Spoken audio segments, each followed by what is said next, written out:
Olá! O vídeo que você vai assistir agora é de apenas 15 minutos e eu tenho certeza que ele tem muito a ver com a sua vida.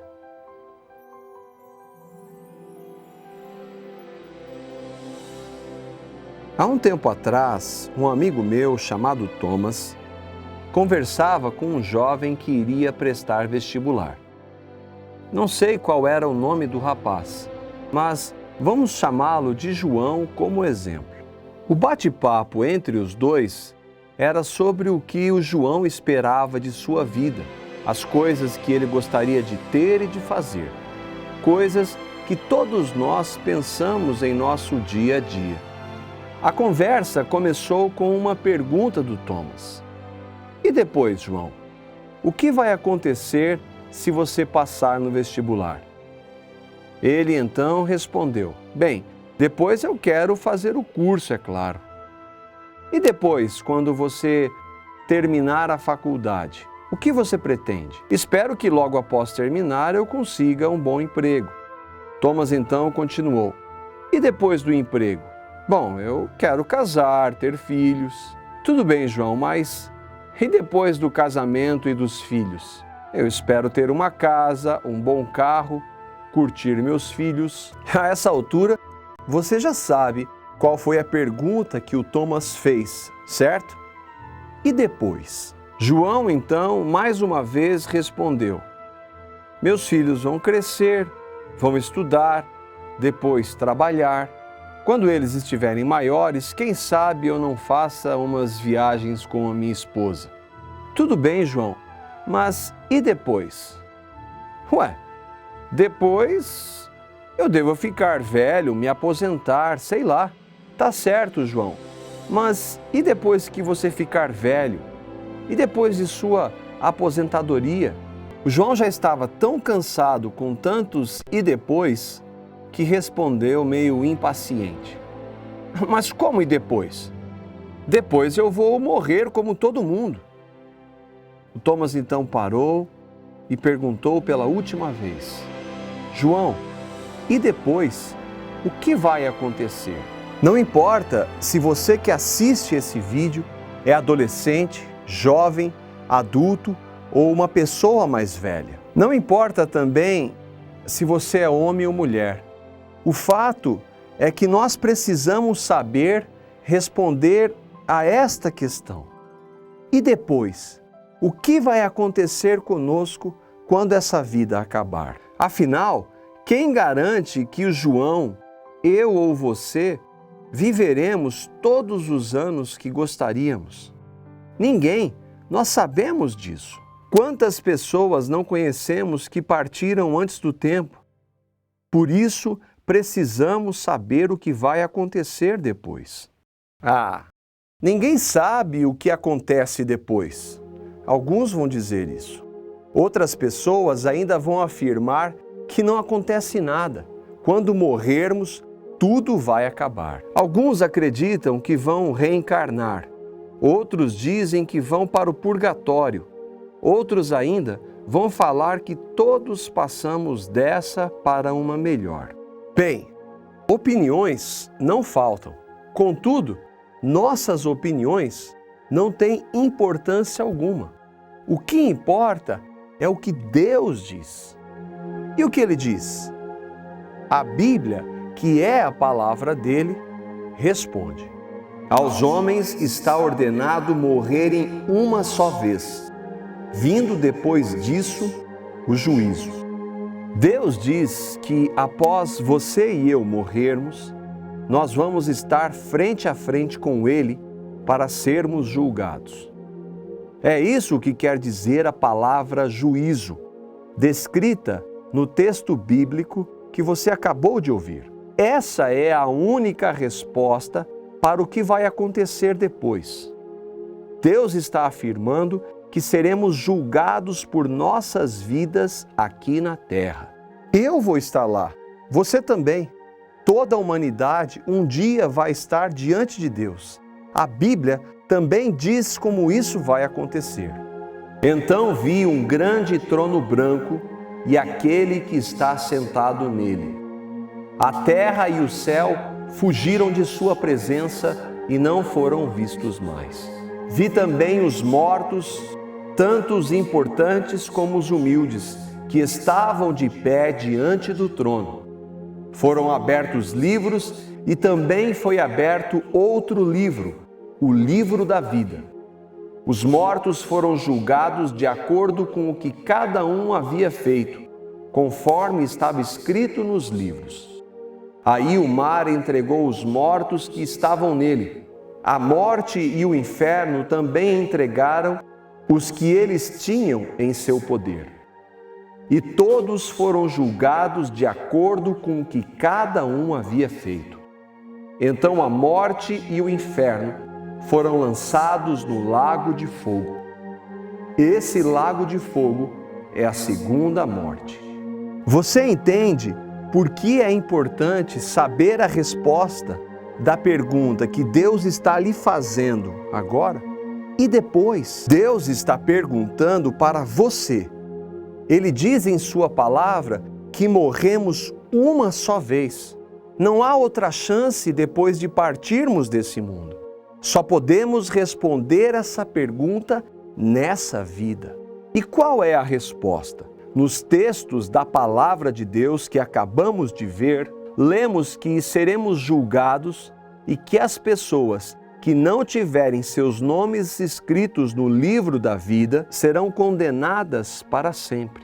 Mas o que isso significa? Como você pode ter o seu nome escrito no livro da vida?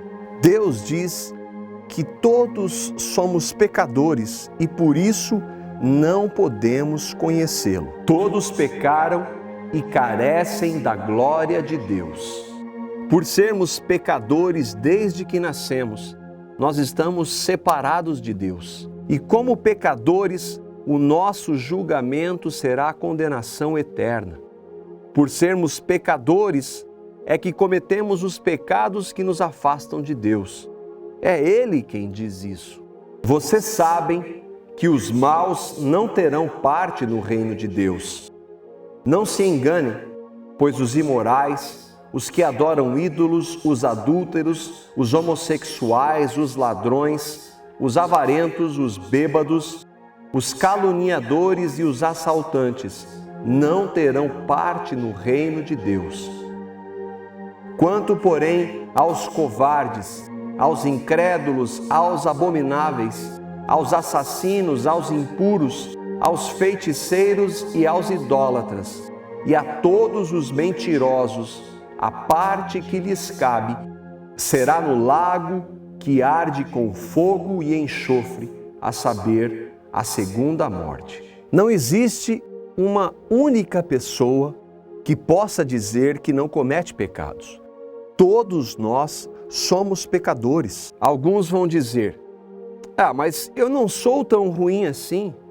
Eu não mato, não roubo, ajudo os pobres.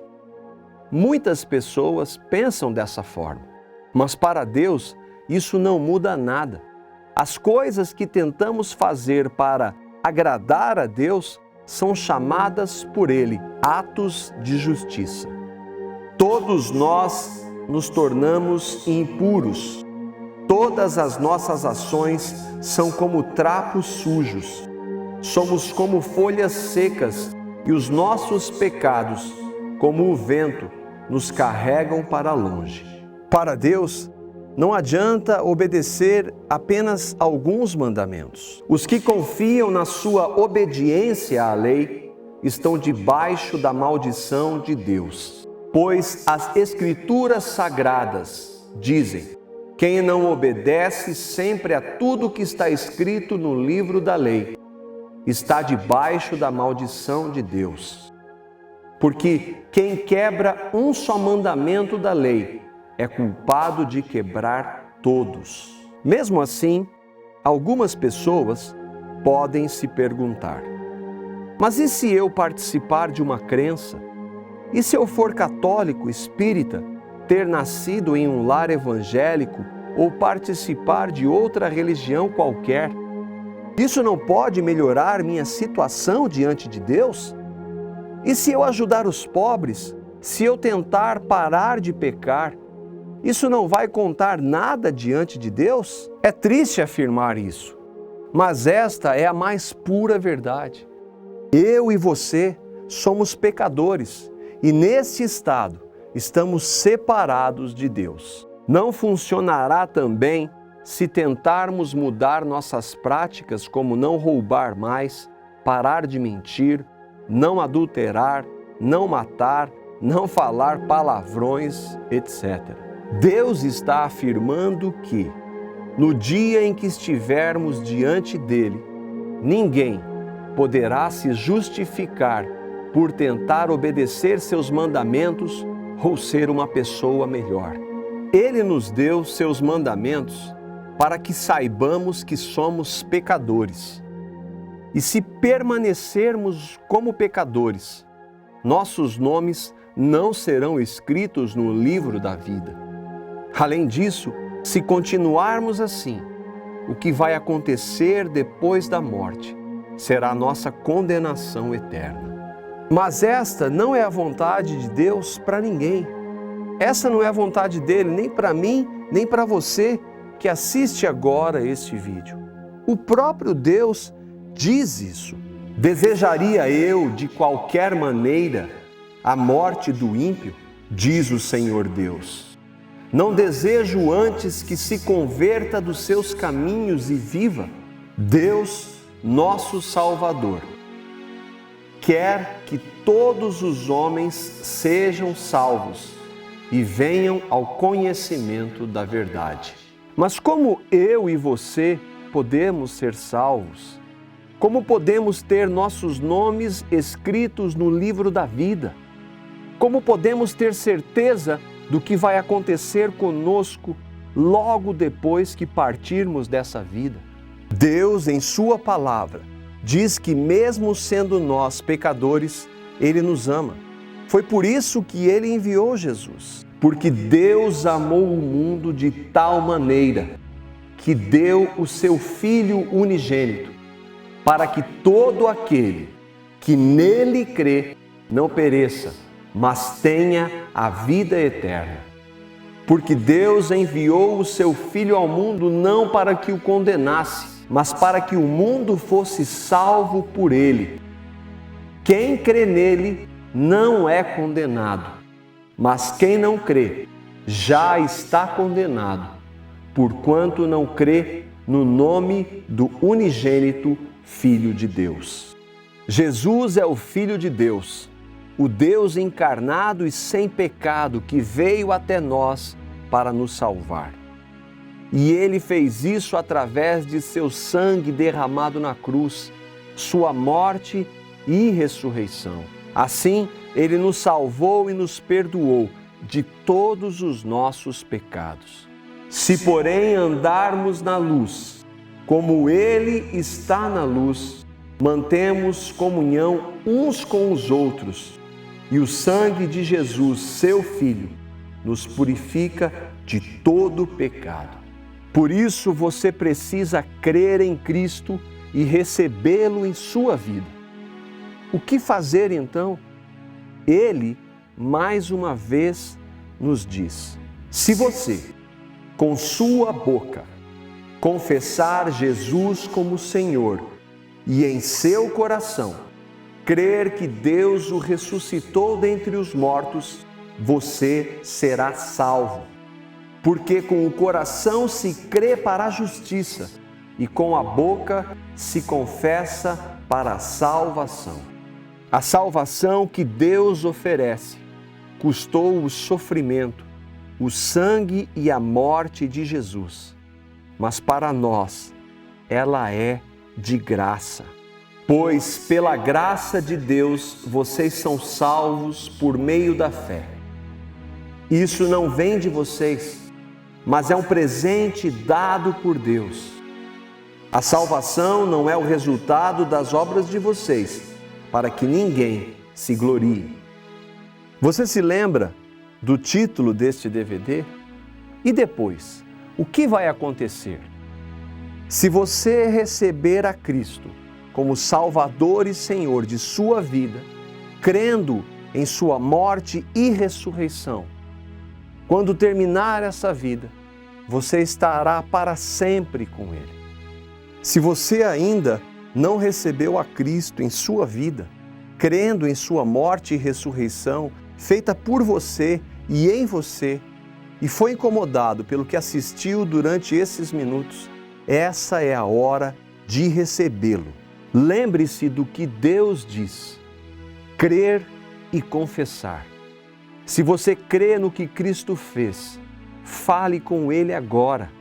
Você pode fazer isso com uma simples oração como essa: Meu Deus, a Bíblia diz que eu nasci em pecado e que